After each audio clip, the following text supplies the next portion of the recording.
مشاهدينا الكرام، طابت أوقاتكم. ضيفي لهذا اليوم هو ضيف خاص. لأول مرة تأتي إلى أربيل، التقيت بها سابقا في قامشلو. ضيفتي بروين إبراهيم، رئيسة حزب الشباب من أجل البناء والتنمية. بروين إبراهيم، أهلا وسهلا بك. أهلا وسهلا بك. للمرة الأولى تأتين إلى أربيل؟ نعم، هذه المرة هل الأولى. سعدت بها؟ إنها جميلة وقد سرتني. أتينا لنتجول في أربيل ونتعرف على أهلها. هل طبيعة أربيل قريبة من طبيعة دمشق من حيث المدينة والأسواق؟ وجدت الكثير من شعبنا السوري داخل المدينة وفي الأسواق، لكن دمشق أقدم.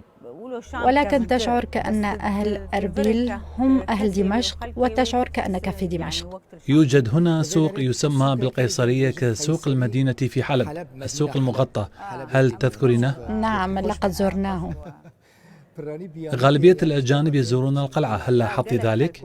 نعم، لاحظت ذلك، ويبقون إلى وقت متأخر من الليل. سنتحدث اليوم عن السياسة وسنبحث الكثير من المسائل.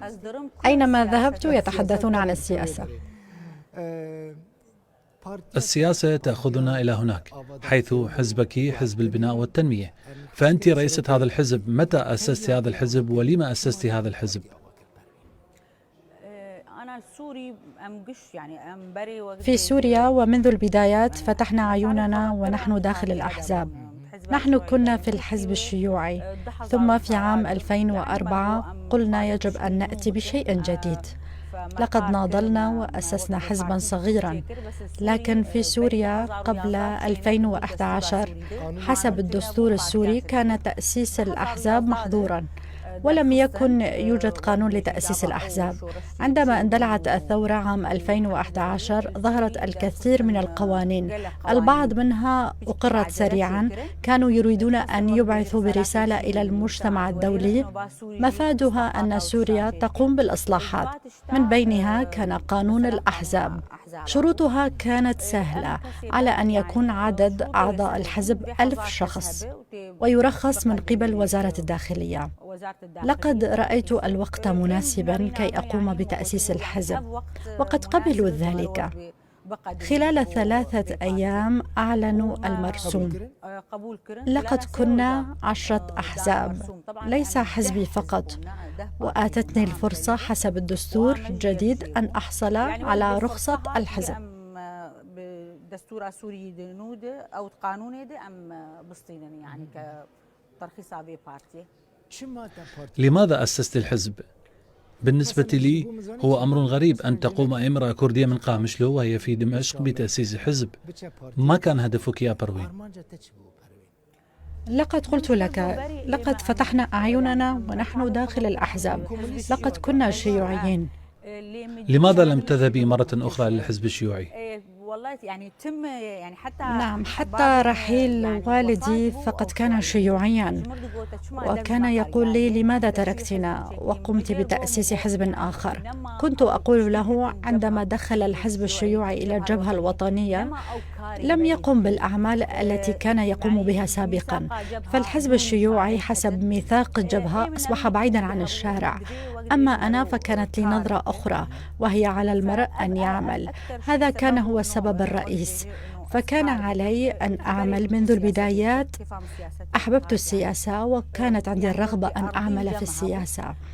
في عام 2011 عندما نشبت الأحداث رأيت أن الفرصة سانحة لكي يقوم المرء بعمل ما، ليس كما تريد الحكومة والدولة، فالمرء يستطيع في هذه الفترة أن يقوم بعمل ما. ماذا تريدون من أجل سوريا؟ منذ عام 2011 مثل الآخرين أردنا الدفاع عن سوريا. كانت الهجمات على سوريا كثيرة، لكن كانت لنا مطالب من أجل الشباب والمرأة، مثل النظام الداخلي عندنا، وكذلك تركيزنا على البنية الخدمية والمساعدات الإنسانية. لأن الناس باتت تشمئز من موضوع السياسة، لذلك قمنا بالعمل على جسور المساعدات الإنسانية ومن أجل كل سوريا، ليس فقط في قامشلو والحسكة ودمشق وحلب، ولكن من أجل كل شخص. وعلى سبيل المثال عملنا من أجل سكان الغوطة وجرمانة، أولئك الذين كانوا يخرجون كنا نساعدهم. كانت لدينا الكثير من العلاقات، كنا نذهب إلى الروس وإلى الجيش السوري، وكنا نذهب إلى قامشلو حيث لم يكن هناك الإدارة الذاتية، بل كانت سيطرات الجيش السوري، وبعد ذلك أصبحت سيطرات حزب الاتحاد الديمقراطي بيادي. كنا نريد أن نصل إلى كل مكان فقط لنخدم شعبنا. كذلك أنا بروين، ليس باسم حزبنا، فنحن الكرد في الحزب كنا نريد أن نكون في كل مكان، في جنيف وفي موسكو وفي سوتشي، أن نوصل شيئا للكرد. يعني هدفك هل لديكم هدف من أجل القضية الكردية؟ أنت ناشطة فعالة في الحقيقة، أنت في كل مكان. عندما يتمعن المرء في نشاطاتك يظن أن أعضاء حزبك فقط هم نساء من حيث الأعضاء والقيادة. هل هذا صحيح؟ أم أن هناك رجال في حزبك ليس فقط النساء؟ لا، كلهم شباب، نساء ورجال. لكنني أقول بعض الأحيان هناك بعض الرجال في الحزب يقولون أن النساء هن يقمن بكل الأعمال، وأقول عندما تعمل المرأة تستطيع أن تنجز أكثر من الرجل، وهي تعطي الفرصة من قبل الرجل. حزبنا مفتوح، رجلا كان أم شابا، من يعمل يستطيع أن يعمل. أنا فحولي الكثير من النساء يردن أن يعملن، وأنا أيضا أريد أن أعطي الفرصة للنساء والفتيات. لذلك أيضا سميت اسم حزبي البناء والشباب، لكي نعطي الفرصة للشباب ليعملوا كثيرا. نحن نقول حزبنا بدأ في عام 2004، لكنه بدأ النضال في 2011. نشأ حزب جديد على مستوى سوريا. نحن نرى أنفسنا متقدمين على حزب البعث، ليس بالعدد ولكن بالعمل. لقد ذهبنا إلى جميع المؤتمرات الدولية منذ مؤتمر جنيف الأول وحتى الآن، وحضرنا في سوتشي، وحضرنا في موسكو الأول والثاني، حضرنا جميع المؤتمرات الدولية. بعد عدة أيام هناك لوزان كذلك. لقد اتصلنا مع وزارات خارجية روسيا والصين وإيران والاتحاد الأوروبي. حزبنا هو الوحيد عندما تأتي الوفود إلى دمشق تجتمع معنا لأننا ناضلنا.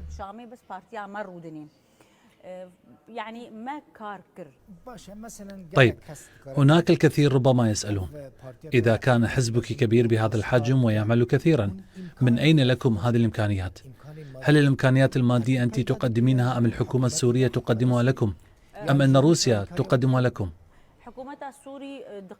لا يوجد في قانون الأحزاب تمويل، والحكومة السورية لا تعطينا شيئا. نحن نقوم بتمويل حزبنا. أنت تمولين؟ أنا وبعض الأشخاص الآخرين حالتهم المادية جيدة. أما بالنسبة للمساعدات الإنسانية فجمعية رمضان قديروف، وهي جمعية أبيه، ذهبنا عدة مرات إلى شيشان. هذه الجمعية قدمت لنا مساعدات جيدة على مستوى سوريا، وخاصة عندما تحدثت له عن قامشلو والحسكة فقدم لنا مساعدات كثيرة.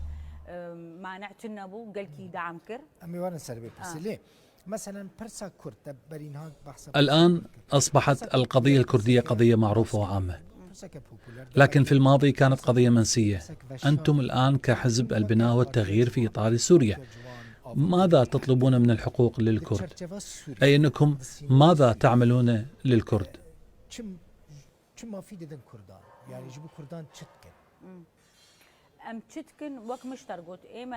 ماذا نعمل؟ كما قلت لك، نحن الكرد السوريين مثل الجميع في سوريا. على مستوى المساعدات الإنسانية كل ما طلب منا قمنا به. على سبيل المثال، كان هناك بعض المعتقلين حررناهم وبابنا مفتوح، وكذلك عملنا على مستوى المنح الدراسية لكي يذهب الشباب يدرسون في روسيا والصين. أما على مستوى حقوق الكرد فقد أعطينا خصوصية لهذا الملف، وقد اشتكت منا الكثير من الأحزاب الأخرى. قبل أقل من 20 يوما ذهبت إلى المحكمة في دمشق، فقد قالوا أن بروين إبراهيم تطلب وحدة الصف الكردي وتطالب بالحقوق الكردية ضمن الدستور السوري. قلت للقاضي: هذه ليست وثيقة اتهام، بل هذا مطلب كردي عادل. ولم أقل أنني أريد الانفصال، بل المطلب حسب الدستور السوري، ولكن لعجزهم اضطروا أن ينقلوا القضية إلى المحكمة، وأنا لا أقوم بشيء دون معرفة حزبي. رفاقي أيضا معي، سواء كانوا علويين أم مسيحيين، هم مع هذه الرؤية. هم مع حقوق الشعب الكردي أن يكون لهم حق دستوري. نحن بعيدون عن الحقوق الشخصية، أن تكون باسم منطقة أو شخص ما. هل لكم مطلب حقيقي من أجل الكرد؟ من أجل الكرد نتحدث في روسيا والصين، وكل من نلتقي بهم نتحدث إليهم. كمثال، بماذا يطالب حزبك من أجل الكرد؟ نحن نقول يجب أن يكون هناك اعتراف دستوري بالكرد كقومية ثانية في سوريا في الدستور السوري. حسب الرؤية السابقة كنا نقول باللامركزية. كانوا في دمشق ينفرون من هذا الكلام، لكن عندما ذهب الرئيس بشار الأسد إلى موسكو ورجع معلنا أنه تحدث عن اللامركزية، فقلنا عندما يكون هناك لامركزية والأفضل أن تكون على أساس قومي، مع أنه سيكون هناك اعتراض، أي أنها ستكون بمعنى الانفصال، لكننا نقول أن هذا الأمر سيحفظ حقوق الكرد والقوميات الأخرى، فهذا أمر رائع. فاليوم يوجد مشروع الإدارة الذاتية، وأقول هذا مشروع جيد إذا تطور على أساس ديمقراطي، وهو ليس مشروعا كرديا، بل مشروع يعبر عن إرادة الإدارة الذاتية وقوات سوريا الديمقراطية، وهذا رائع إذا أصبح مشروعا كرديا. لكننا نريد شيئا أفضل من هذا. نحن نريد، سواء كان هذا النظام أم غيره، أن تحفظ الحقوق الكردية في الدستور، وأينما ذهبنا نتحدث عن هذه الحقيقة. لقد تحدثت عن مؤسسة قاديروف. أنت إلى جانب عملك السياسي تقومين بالعمل الخيري الإنساني من خلال هذه المؤسسة. هل هي خيرية أم ربحية؟ ما هي؟ لا، هي مؤسسة خيرية. قاديروف هي مؤسسة باسم والده، فقد كان شهيدا.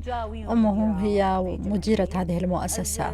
لقد زرت شيشان 3 مرات وتحدثنا عن الوضع السوري. فهذه المؤسسة ما يقارب 6 سنوات تعمل في سوريا. لدينا 350 متطوعا، ولكننا نساعدهم ليس بالمال، بل من خلال المساعدات التي تأتي من هذه الجمعية. ونحن نعمل مع مركز المصالحة، فالروس في الأركان يخرجون معنا. حميميم؟ لا، الأركان موجودة في دمشق، أما حميميم موجودة في اللاذقية، وتوجد الأركان في قامشلو. أي أينما وجدت المواقع الروسية فهي تخرج معنا، كما كان القتال في المخيم وفي الغوطة. عندما كان الناس يخرجون إلى إدلب كنا نذهب معهم، والروس يأتون معنا. حتى اليوم إذا أردت أن تعرف عملنا تستطيع الدخول إلى الفيسبوك، ففرقنا تعمل يوميا وهي لا تتوقف. ماذا توزعون على الناس؟ ماذا تقدمون من مساعدات إنسانية؟ نقدم كل شيء، كل ما يأتينا من الصين، شيشان، موسكو.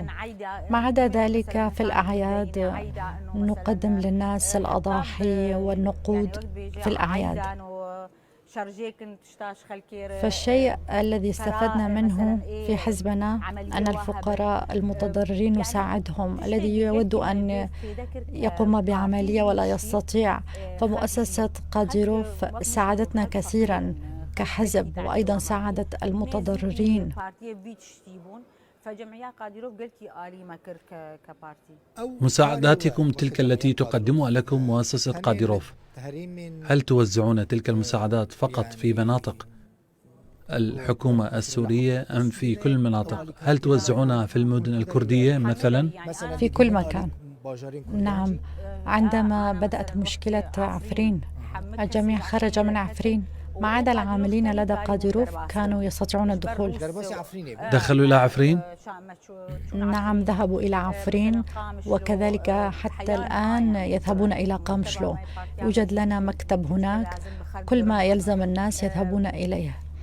كذلك الكرد في دمشق، فحتى الآن لم يساعدهم أحد، فقد أخذنا الاستئذان، لا نريد التجاوز لأنه ويجب علينا الاستئذان. فرئيس الشيشان كان متعاونا جدا، فقد قال أن الكرد أيضا فقراء ويجب أن تساعدوهم، وساعدناهم كثيرا، وأعطينا خصوصية إلى عفرين خاصة عند بدأ النزوح. كان الوقت عصيبا، لقد أرسلوا لنا طائرة تحمل بطانيات وسلات غذائية للناس.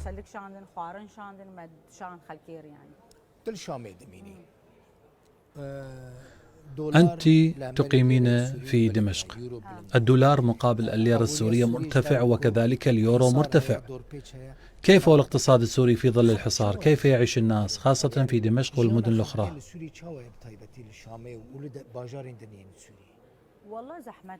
الأمر صعب، وضع الناس صعب بسبب قانون قيصر، والحكومة السورية كذلك ليست تلك الحكومة التي تعمل ما نطلبه منها، ونحن كحزب نقوم بانتقادها، وكذلك تقوم هي بمضايقتنا.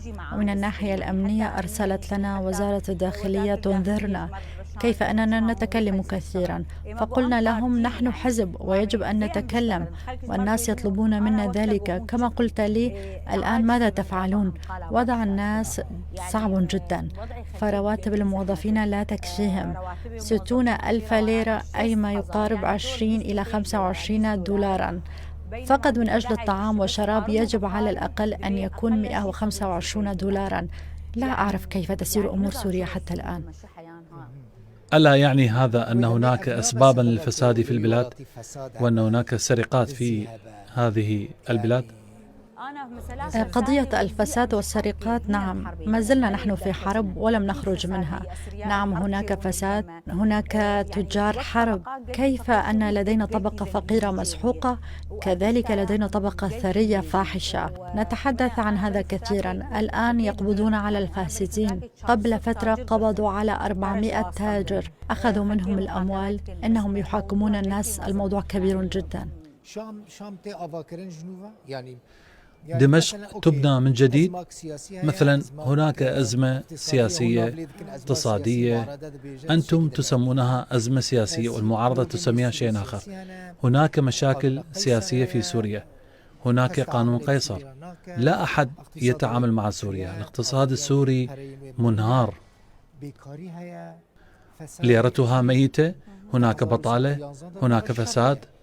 الحكومة تحاول أن تبني دمشق من جديد، تريد أن تعيد الحياة الماضية إلى دمشق، إلى داخل تلك المدينة.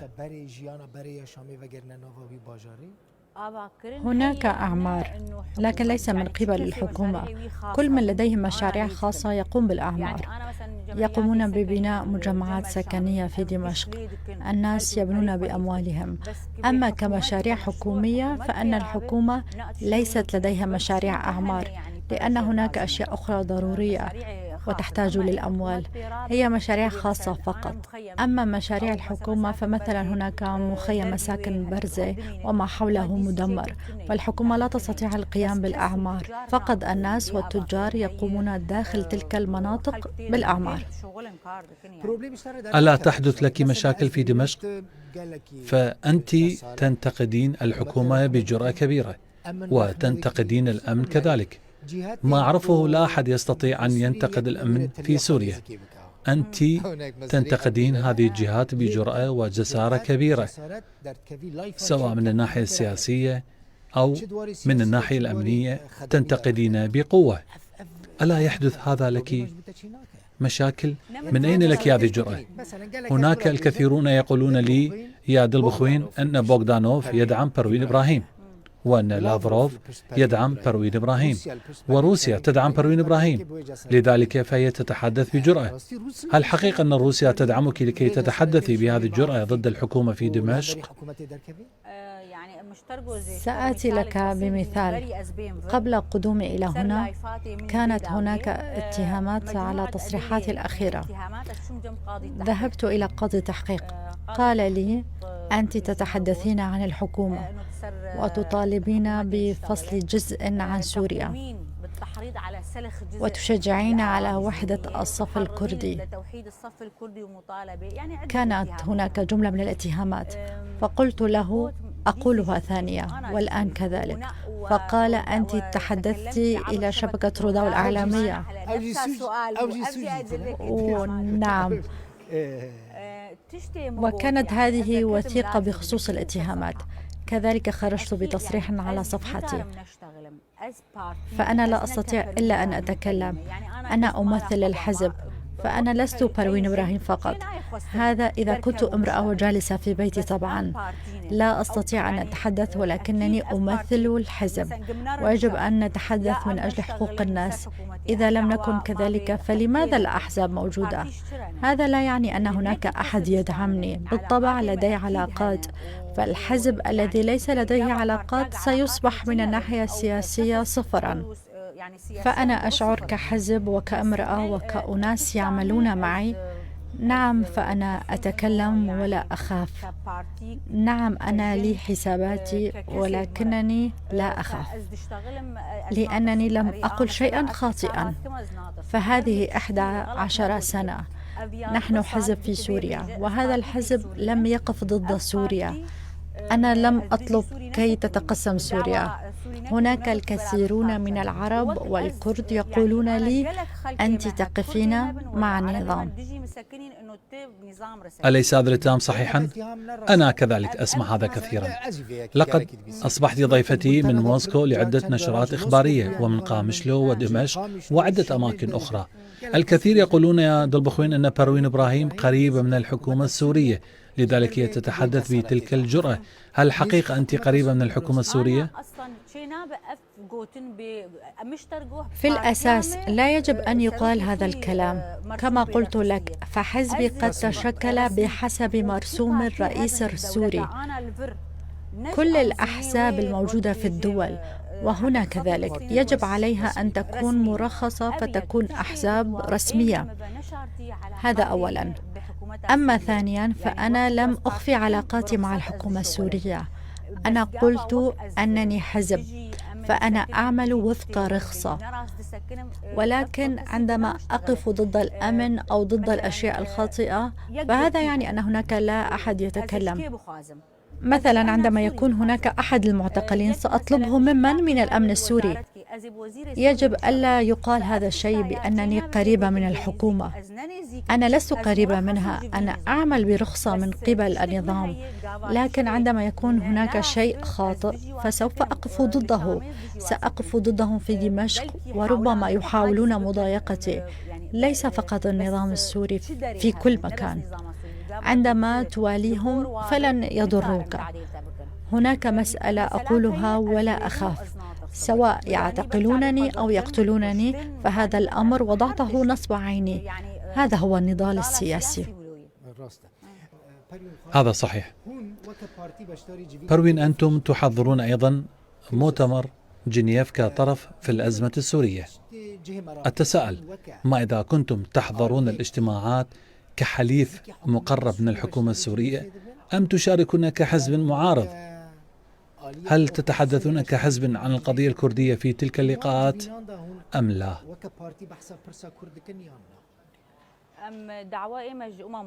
لقد دعتنا الأمم المتحدة بصفتنا عدة أحزاب معارضة داخلية. ذهبنا إلى جنيف نحن كمعارضة داخلية. كانت لدينا مطالبنا. قلت كشخصية كردية في هذه الوفود إنني أردت دائما أن تكون القضية الكردية على جدول الأعمال. نحن نعلم أن الكرد لم يكونوا موجودين من جنيف واحد إلى اجتماعات جنيف الحالية. لدينا شخصان كرديان في اللجنة الدستورية وهما يتفاوضان على الدستور، وإلا لم يكن هناك وفد كردي في جنيف 1 و2 ولا موسكو 1 و2 ولا سوتشي، ولا أعرف سبب عدم المشاركة. كنت أرغب دائما في أن يكون تواجد للكرد في كل المفاوضات، وخرجت وتحدثت كامرأة كردية. كامرأة كردية، لأن أحزابنا الكردية وتلك الإدارة قد تقول أشياء نيابة عني كامرأة كردية. قلت ما أريده للكرد. في سوتشي عندما تحدثت انسحب الوفد التركي لأن الكرد لم يشاركوا في ذلك الوقت. تحدثت أيضا في جنيف وقلنا يجب أن نفعل شيئا من أجل الكرد وأن نكون مشروعا وأن ندرج في الدستور. قلنا هذا في المؤتمرات. طيب، نأتي إلى موضوع روسيا، لأنك زرت موسكو كثيرا وتلتقين العديد من المسؤولين الروس مثل بوغدانوف وزير الخارجية الروسي لافروف، ومنذ فترة كان هناك مشروع روسي لدستور سوريا. كان هناك حديث عن الحكم الذاتي للكرد. كانت روسيا متحمسة تجاه الكرد، لكن منذ وقت لم تعد تتحدث روسيا عن دستور جديد، ويبدو أنها لم تعد متحمسة. ماذا حل لهذا المشروع الروسي؟ تم تسليم المشروع الذي تم صياغته لوفد حميميم، ونحن كنا من ضمنه، ثم تم إرساله إلى جنيف. كان هذا مشروعا روسيا جيدا، لكن في جنيف الأمم المتحدة لم تقبله، لأن هناك قرار 2254 وبموجب ذلك القرار سيعمل على الدستور، وهذا دستور روسي ولا نريده. طيب، كيف تنظر روسيا إلى القضية الكردية؟ الروس أنفسهم يقولون أن ما يتفق عليه الكرد أجمع مع الحكومة السورية نحن معها، ولا تفرض شيئا بأنها تريد هذا أو ذاك أن يحدث. تقول أنها تريد فقط الكرد أن يتحدوا، وأنها مستعدة أن تكون وسيطا في المفاوضات بينهم وبين النظام. ونحن نعلم أن المباحثات التي جرت بين الإدارة الذاتية والنظام إلى يومنا هذا روسيا هي الفاعل فيها. هل هناك مشروع روسي خاص بالكرد السوريين؟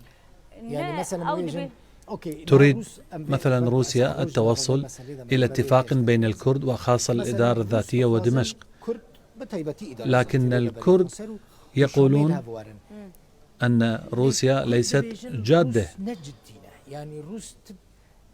ولن تقدم لنا أي ضمانات حتى تقبل دمشق طلبهم. على أي أساس سنتفاوض مع الحكومة السورية؟ روسيا تقول أنها لن تقدم أي مشاريع للكرد، بل يتعين على الكرد تقديم مشروعهم لها لتسلمها بدورها إلى الحكومة السورية. هل لا يوجد مشروع كردي؟ برأيي لا يوجد مشروع كردي محدد تم تسليمه للحكومة أو لروسيا. نعم، هناك مشاريع مثل مشروع الإدارة الذاتية، وهم يقولون أنهم بحاجة للاعتراف بها. بحسب تصريحاتهم، ويجب أن تكون قوات سوريا الديمقراطية جزءا من الجيش السوري. هذا مشروع. لا تزال المفاوضات جارية في حميميم أو في روسيا.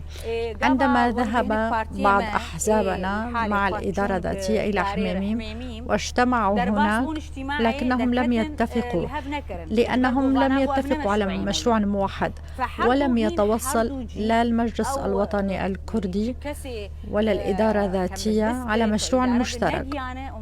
وكما نعلم أنهم لم يتفقوا على الوحدة الكردية حتى يتم تسليمه إلى الحكومة السورية أو لروسيا لتسلمها للحكومة السورية وتطلبها منه. حتى الآن لا يوجد مشروع عام للكرد. كل طرف يطالب به بمفرده. أحيانا أتحدث يغضب مني أحزابنا، أقول النظام لن يقدم شيئا للكرد. ما هو مشروعكم أنتم؟ لم يأتي أحد إلى دمشق. هل ترغبين أن يتوجه الكرد إلى دمشق؟ الموضوع ليس متعلقا برغبتي، لكن المشروع يطلب من أي طرف. مثلا الكرد هنا في العراق يطالبون حقوقهم من أي جهة، لا شك من الحكومة العراقية والرئيس العراقي. بالنسبة لنا، من يستطيع أن يعطي الكرد حقوقهم؟ حزبنا تم تشريعه وفق مرسوم، أي أصبح حزبا دستوريا في سوريا. قد يساعدنا بعض الأشخاص، لكن كل خطوة تتخذ يجب أن تكون في دمشق. يجب إقامة الاجتماعات في دمشق، أو نجلس في مكتبنا وندعم المعارضة ونتجه لدول أخرى. فلا أحد يعطي الكرد حقوقهم بهذه الطرق، وأرى أن حقوقنا هي في دمشق، ومسألة منحنا أو لم تمنحنا فهو بحث آخر. طيب، هل الذهاب إلى دمشق مهم؟ الكرد الذين يذهبون إلى دمشق سواء من أنصار المجلس الوطني الكردي أو الإدارة الذاتية، لا أعرف هل يلتقون هناك مع المسؤولين أم لا؟ وهل سوريا مستعدة للمصادقة على حقوق الكرد في الدستور؟ سيدة بروين، قال الرئيس السوري للكرد في عام 2011 دعونا نجتمع. لا أعرف، لكن ربما كان محافظ الحسكة وسيطا في ذلك الوقت، لكن الكرد لم يذهبوا. هل كان غيابهم جيدا أم سيئا؟ في رأيي كان سيئا. كان عليهم أن يذهبوا إلى دمشق في عام 2011. حينها الرئيس السوري اتخذ قرارا بمنح الجنسية للكرد، وقانونا يتعلق بالأحزاب، وقرارات كثيرة. في ذلك الوقت أراد أن يعرف من الذي يؤيده ومن يعارضه، ولم يأتي الكرد. لم يشككوا أن النظام سيسقط، بل قالوا لن نأتي إلى دمشق لأن النظام سيسقط، ولم يستغلوا هذه الفرصة. ثم دعا الكرد مرة أخرى لكنهم لم يأتوا. أنا لا أقول أن الرئيس السوري يحب الكرد وسيمنحهم حقوقهم، لكنها كانت فرصة وكان ينبغي استغلالها. طيب، لو ذهب الكرد إلى دمشق فرضا، فما الذي سيمنحه لهم الأسد؟ هل كان سيعطيهم حقوقهم؟ يجب أن تسأله هذا السؤال، لكن في رأيي كان سيعطي شيئا للكرد، لأن الوضع في سوريا كان سيئا ومعقدا. نعلم جميعا أنه كان هناك تخوف في سوريا بأن يكون المصير فيها مثل ما حدث مثل أنظمة أخرى مثل مصر وليبيا والجزائر وغيرها. لم يكونوا ليخسروا أي شيء لو أتوا إلى دمشق والجلوس مع بشار الأسد. أراد الكرد الوقوف إلى جانب المعارضة، وأن النظام سيسقط. كان هذا قرارهم على أي حال، لكن للأسف لم تكن ميزان القوى الإقليمية والدولية في مصلحتهم. بشار الأسد بقي وداعميه ساندوه وأصبح أقوى. في البداية كانت إيران وحزب الله ثم روسيا، لكننا نسأل الآن ماذا فعلت المعارضة للكرد أكثر من النظام؟ إلى الآن لم يمنحوا الكرد حقوقهم أو أنهم لا يرغبون بمنحهم. فقط في اجتماع الرياض أراد الجانب الكردي أن يدرس الكرد في سوريا بلغتهم، لكن الهيئة التنسيقية والأطراف الأخرى في الرياض رفضوا ذلك. إذا لم يقبلوا بلغتكم فلماذا حتى الآن أنتم معهم؟ أنا لا أقول اذهبوا إلى طرف النظام، لكن هذا جانب الذي أنتم معه لا يسمح لكم بالتحدث بلغتكم الخاصة. إذا ما سبب وجودكم معهم حتى الآن؟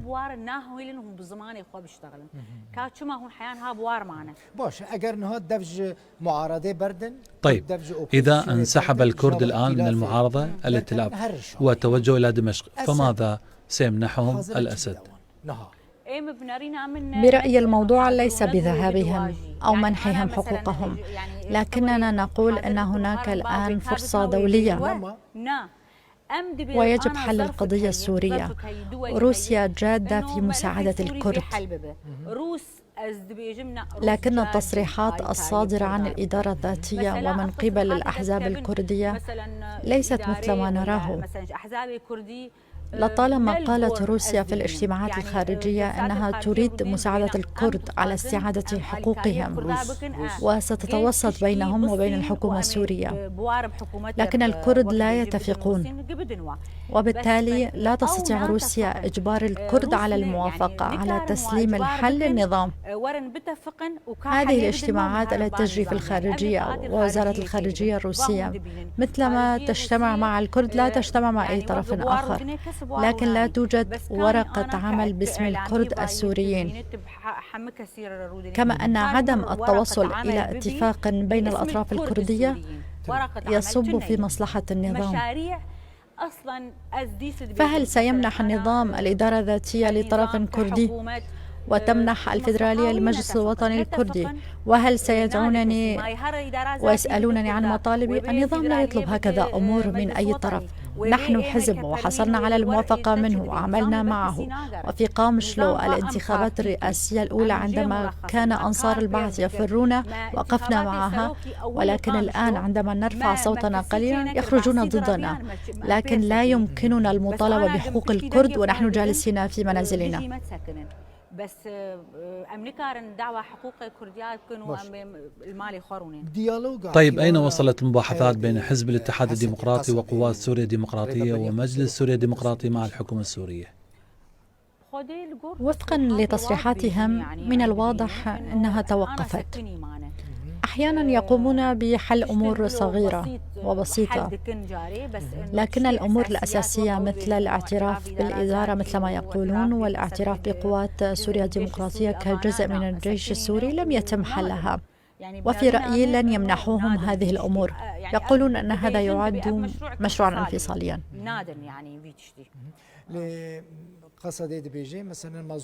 القائد العام لقوات سوريا الديمقراطية مظلوم عبدي يقول أنه من أجل استمرار المفاوضات مع دمشق يجب على دمشق الاعتراف بالإدارة الذاتية في الدستور، ويجب أن تصبح قوات سوريا الديمقراطية والآسايش جزء من الجيش السوري. فهل سوريا مستعدة لقبول ذلك؟ أرى أنها غير مستعدة. طيب، هل دمشق مستعدة للقاء الأحزاب الكردية داخل المجلس الوطني الكردي؟ كلا، لأن المشروعين مختلفين عن بعضهما البعض. كلا، غير مستعدة، لأنهم حتى الآن لم يروا أي من مشاريعهم، أي أن النظام لم يرى بعد مشروع المجلس الوطني الكردي ولم يتم إرساله إلى دمشق. حسنا، أقول بوضوح على شاشة روداو أنهم لم يذهبوا إلى دمشق منذ 2011 ولم يرسلوا مشروعهم، ولم يطلبوا من أي طرف أن يخبر النظام به. إذن كيف الرئيس السوري سيطلع على مشاريعهم من أعلامهم وصفحات تواصلهم ويطلب منهم القدوم لتنفيذ مشاريعهم؟ مشروعهم خاص بهم ويتباحثون حوله مع بعضهم البعض وفي الخارج، لكن هذا الموضوع لم يناقش مع النظام السوري والسلطات السورية. الآن الإدارة الذاتية لديها مطالب وتقاتل من أجلها، لكن المجلس الوطني الكردي لا يطالب. وعندما يتم إخبارهم يقولون أن بشار لا يعطينا. بالتأكيد أن تكون جالسا في منزلك لن يعطيك أي شيء. كردستان هذه تم أخذها بالدم.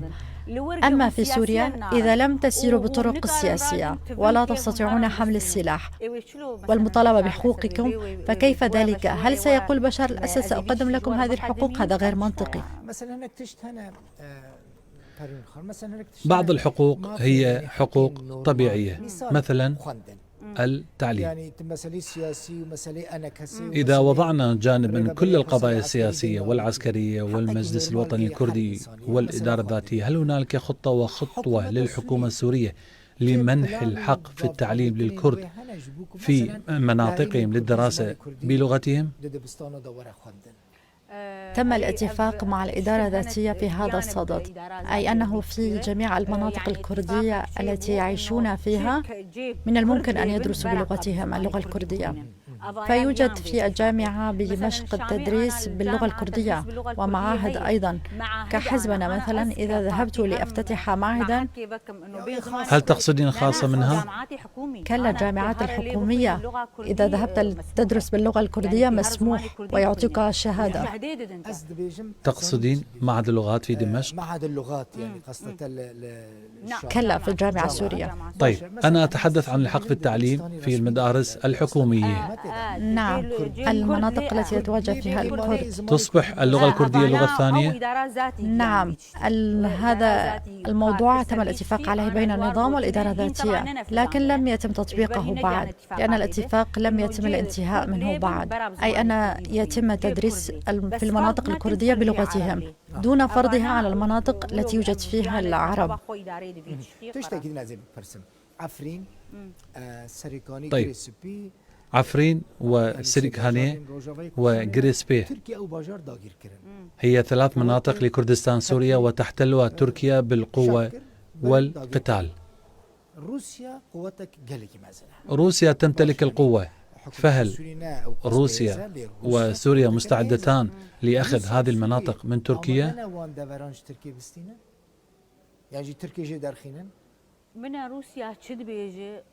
روسيا تقول أنه قبل حرب سريكانية وعندما سيطروا على عفرين قالت روسيا أنها أجرت مفاوضات كثيرة مع الإدارة الذاتية، وأخبرتهم قبل أن تذهب هذه المناطق التوصل إلى اتفاقيات، وأخبرت الحكومة السورية أيضا أن المكان الذي تدخله تركيا لن تغادره أبدا، وأنه يجب التوصل.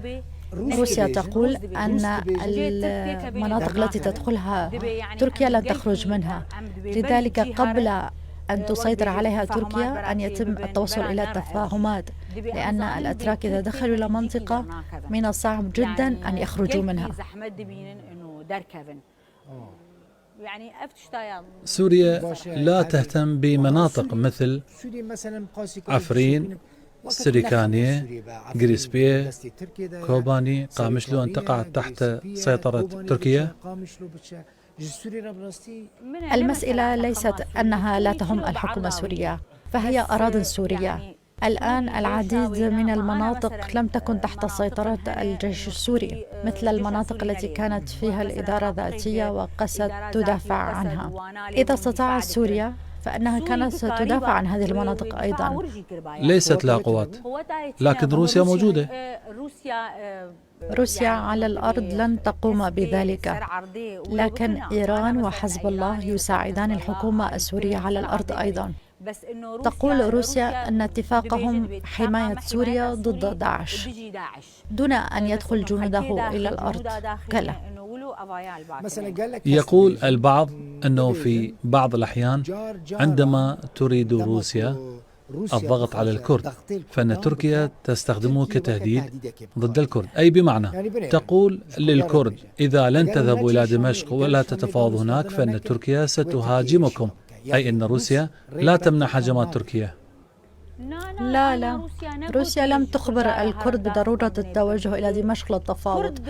يذهب الكرد إلى روسيا للشكوى ويقولون أنهم لا يساعدونهم ضد النظام. تخبرهم روسيا بأنكم متمسكون بالطرف الأمريكي، بينما تقول للأحزاب الأخرى أنكم لم تقدموا لنا أي مشاريع. لم تضغط روسيا على الكرد للذهاب إلى دمشق، وتقول روسيا أنها مستعدة لمساعدة الكرد ولتطلب من النظام لمنح حقوق الكرد.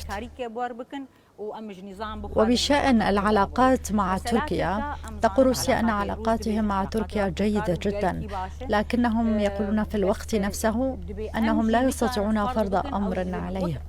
الآن تهاجم إسرائيل دمشق، وتقول روسيا أنها لا تستطيع أن تقف في طريق صاروخ إسرائيلي، لأن إسرائيل تقول أنها تصيب الإيرانيين وحزب الله.